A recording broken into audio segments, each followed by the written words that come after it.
Bismillahirrahmanirrahim. Assalamualaikum warahmatullahi wabarakatuh. Alhamdulillah, wassalatu wassalamu ala rasulillah wa ala alihi wa sahbihi wa mawalah. Sahabat beriman yang dirahmati Allah, alhamdulillah bisa berjumpa kembali di channel Quranic Healing. Semoga Allah Subhanahu wa Ta'ala berikan kita semua kesehatan, rezeki yang berkah, diampuni dosa-dosanya, dipanjangkan umurnya, hidup dalam kemuliaan, dan akhir hidup husnul khotimah. Amin ya rabbal alamin. Sahabat beriman yang dimuliakan Allah, ada banyak bentuk ibadah yang Allah perintahkan kepada kita. Salah satunya istighfar. Sejatinya seorang hamba disyariatkan untuk memperbanyak istighfar kapan saja. Kisah nyata kedahsyatan istighfar ada dalam Al-Quran, firman Allah Ta'ala yang artinya, Aku, Nabi Nuh, berkata pada mereka, beristighfarlah kepada Rabb kalian, sungguh Dia Maha Pengampun. Niscaya Dia akan menurunkan kepada kalian hujan yang lebat dari langit, dan Dia akan memperbanyak harta serta anak-anakmu, juga mengadakan kebun-kebun dan sungai-sungai untukmu. Quran Surah Nuh ayat 10-12. Ayat tersebut menjelaskan dengan gamblang bahwa di antara manfaat istighfar adalah turunnya hujan, lancarnya rezeki, banyaknya keturunan, suburnya kebun, serta mengalirnya sungai. Istighfar adalah sebuah amalan memohon ampunan kepada Allah Subhanahu wa Ta'ala. Dalam Al-Quran disebutkan mengenai waktu yang terbaik untuk melaksanakan istighfar. Bacaan istighfar bisa diucapkan kapan saja, di mana saja, dan dalam keadaan apa saja. Berkata Al-Hasan Al-Basri, perbanyaklah al-istighfar di rumah-rumah, di atas meja-meja makan, di jalan-jalan, di pasar-pasar, di pertemuan-pertemuan, di mana saja kalian. Sesungguhnya kalian tidak mengetahui kapan turunnya ampunan. Adapun bacaan istighfar yang dibaca pada waktu-waktu tertentu, sebagaimana yang telah dijelaskan di dalam Al-Quran dan Sunnah, di antara waktu-waktu mustajab mengamalkan istighfar itu adalah sebagai berikut. Yang pertama, pada sepertiga malam terakhir dan waktu sahur. Seorang muslim dianjurkan untuk bangun pada waktu sahur, kemudian sholat malam dan beristighfar, meminta ampun kepada Allah atas segala dosa-dosanya. Ini sesuai dengan firman Allah, yaitu orang-orang yang sabar, yang jujur, yang tetap taat, yang menafkahkan hartanya di jalan Allah, dan yang memohon ampun di waktu sahur. Quran Surah Ali Imran ayat 17. Di dalam ayat lain juga disebutkan ciri orang bertakwa adalah yang senantiasa beristighfar pada waktu sahur. Allah berfirman, dan di akhir-akhir malam mereka memohon ampun kepada Allah. Quran Surah Adz-Dzariyat ayat 18. Hal ini dikuatkan dengan hadis Abu Hurairah radhiyallahu anhu bahwasanya Rasulullah Shallallahu alaihi wasallam bersabda, Tuhan kami turun setiap malam ke langit dunia ketika tersisa sepertiga malam yang terakhir. Dia berfirman, siapa yang berdoa kepadaku, niscaya aku menjawabnya. Siapa yang meminta kepadaku, niscaya aku memberinya. Dan siapa yang memohon ampun kepadaku, niscaya aku mengampuninya. Hadis riwayat Al-Bukhari dan Muslim. Kedua, setelah terlanjur berbuat dosa.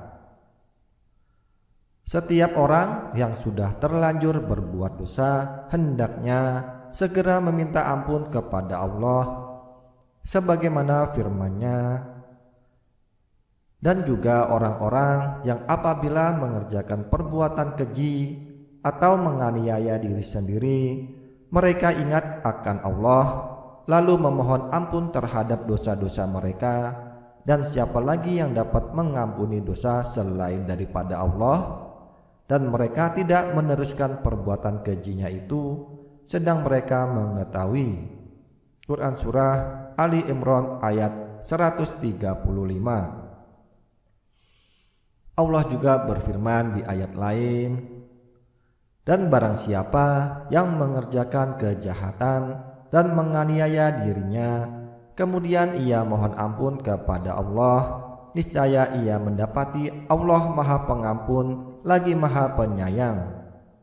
Quran Surah An-Nisa ayat 110. Rasulullah SAW bersabda, tidak ada satupun seorang hamba yang berbuat suatu dosa, kemudian berdiri untuk mengambil air wudhu, kemudian melakukan sholat dan beristighfar untuk meminta ampun kepada Allah, kecuali Allah akan mengampuni dosanya. Kemudian Rasulullah SAW membaca surat Ali Imran ayat 135 yang artinya, dan juga orang-orang yang apabila mengerjakan perbuatan keji atau menganiaya diri sendiri, mereka ingat akan Allah lalu memohon ampun terhadap dosa-dosa mereka, dan siapa lagi yang dapat mengampuni dosa selain daripada Allah, dan mereka tidak meneruskan perbuatan kejinya itu sedang mereka mengetahui. Hadis riwayat At-Tirmidzi dan Abu Daud.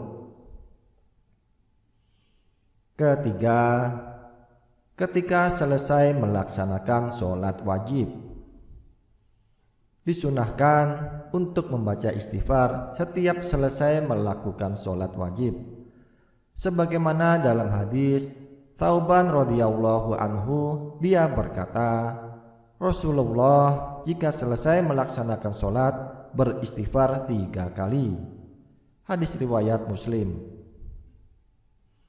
Imam Ibnu Utsaimin pernah ditanya tentang kaitan bacaan istighfar setelah sholat.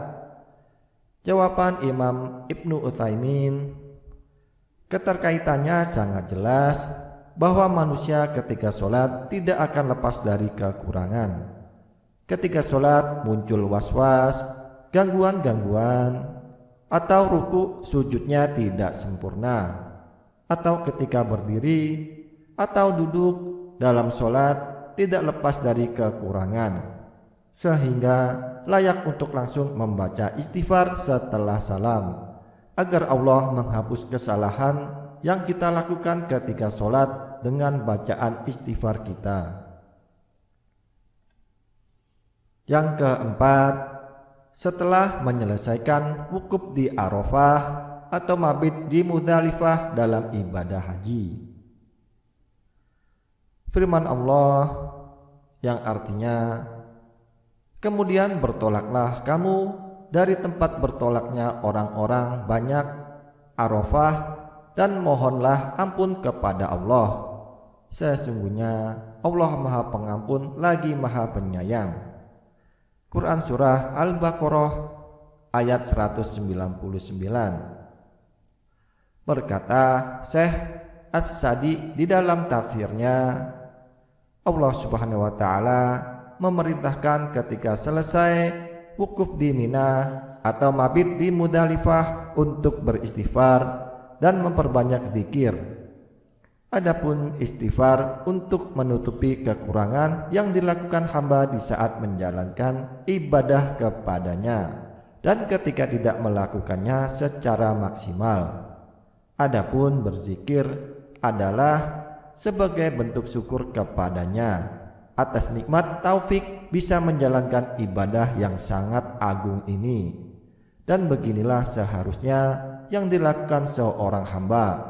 Setiap menyelesaikan suatu ibadah, hendaknya beristighfar terhadap kekurangan dan bersyukur terhadap taufik dari Allah. Yang kelima, pada 10 terakhir bulan Ramadan, khususnya pada malam Lailatul Qadar.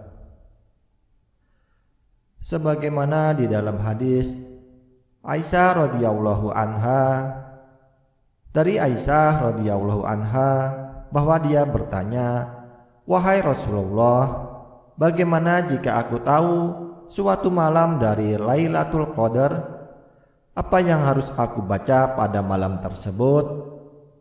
Beliau bersabda, "Bacalah Allahumma innaka afuwun tuhibbul afwa fa'fu anni." Yang artinya, ya Allah, sesungguhnya Engkau Maha Pengampun, Engkau menyukai ampunan, maka ampunilah aku. Hadis riwayat Tirmidzi dan Ibnu Majah. Terima kasih. Itu saja yang bisa disampaikan.